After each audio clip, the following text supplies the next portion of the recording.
তখন দাজ্জাল তাদেরকে প্রশ্ন করে যে বাইসানের খেজুর বাগান সম্পর্কে তোমরা আমাকে বলো, সেখানে কি এখনো খেজুর হয়?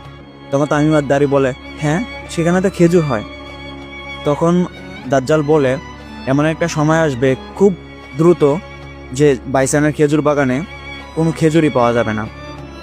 যদিও বর্তমানে বাইসানের খেজুর বাগানকে নির্দিষ্ট করে খুঁজে পাওয়া অনেক কষ্টকর, তবে অনেকে বলে থাকে, আপনারা এখন স্ক্রিনে যে ছবিটা দেখতে পাচ্ছেন এটাই হচ্ছে বাইসানের সেই খেজুর বাগান।